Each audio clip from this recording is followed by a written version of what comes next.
Many of you are allowing fear to rob you of living your best life. I'm going to say that again. Many of you are allowing fear to rob you of living your best life. You are allowing fear to paralyze you.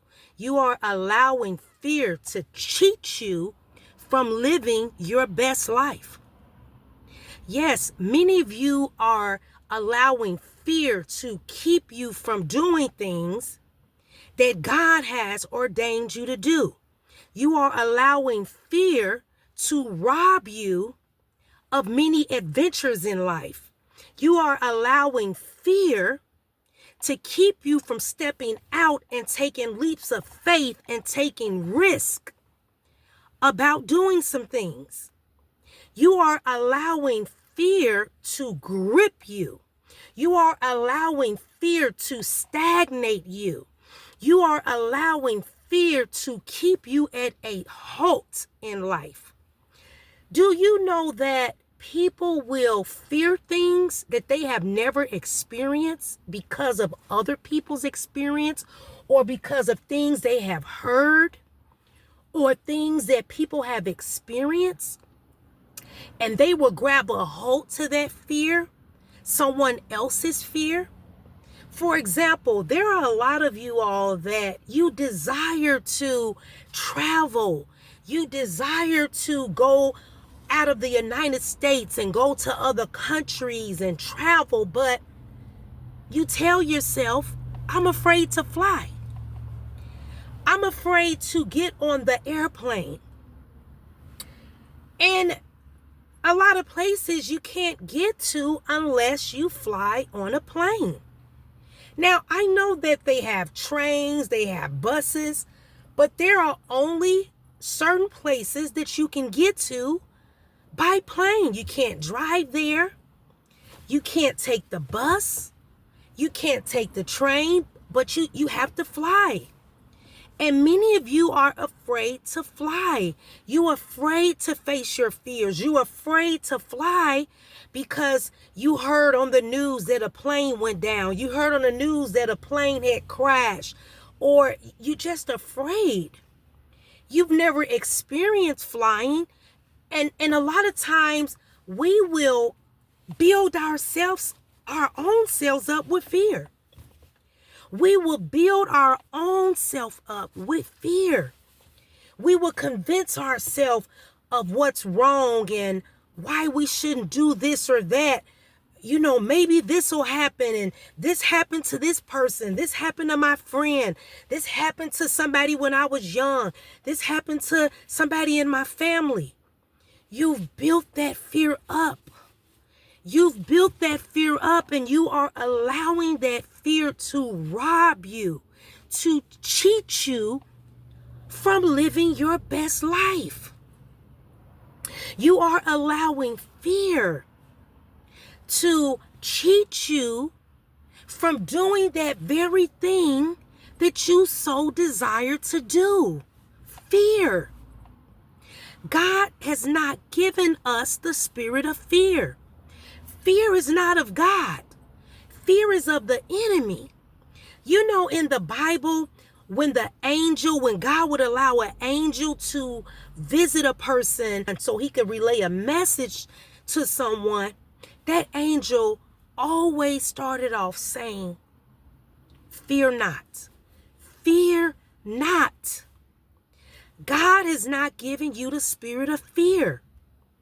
Some of you are afraid to step out on faith. You're afraid to make that move. You're afraid to move. You're afraid to make changes. You're afraid. You're afraid of the unknown. You're afraid of what's on the other side. You're just afraid. And you're cheating yourself from living your best life. That's what fear will do. Fear will paralyze you. Fear will keep you stagnated and stuck. You will have a desire to do something, but that fear will rise up in you and remind you why you shouldn't do it. Why you shouldn't take that chance? Why you shouldn't take that risk? Fear. You are allowing fear to rob you from living your best life.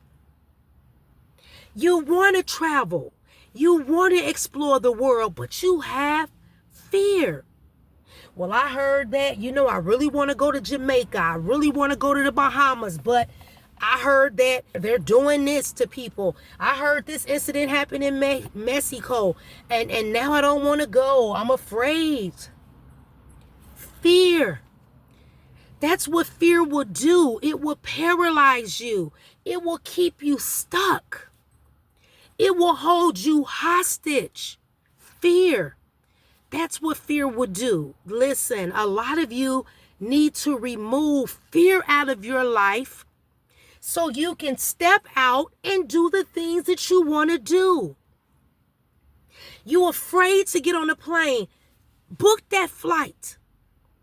Book that flight. If you're afraid, go with someone. Let your first flight be with someone. Go with a friend. Go with a family member. Say, hey, you know what? Can you please go with me? I would really like for you to fly with me. You could do this. You got this. Don't judge an experience that you've never done or you've never experienced. You really can't judge it based off of what someone else been through.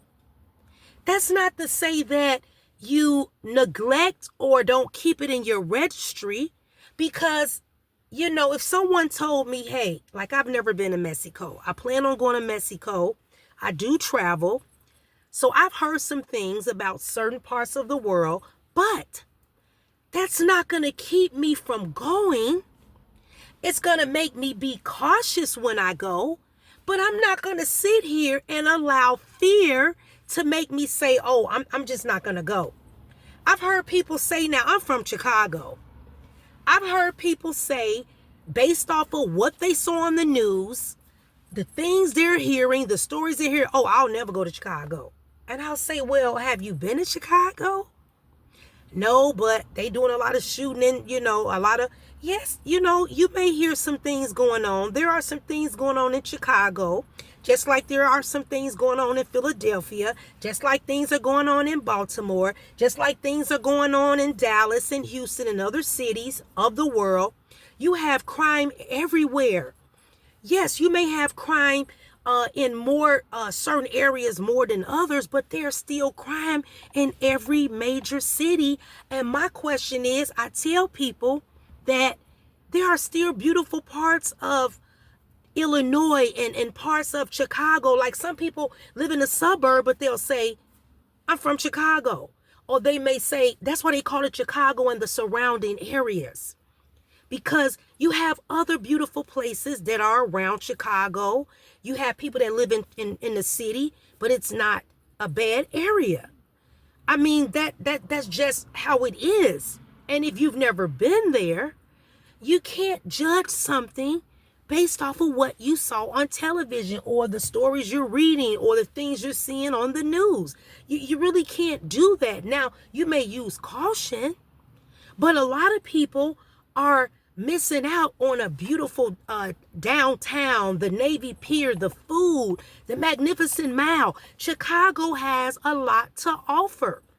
It has a lot of nice places, the museums. There's so many beautiful things in Chicago, besides people pointing out murder and killing.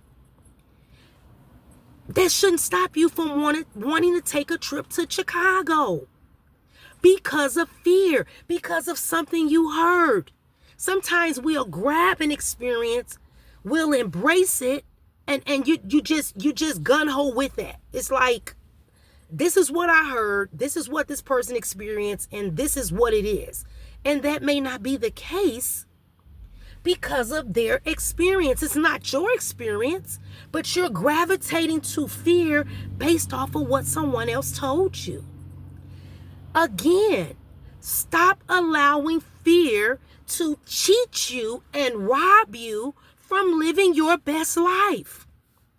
Don't allow fear to stop you from living your best life. Go and live.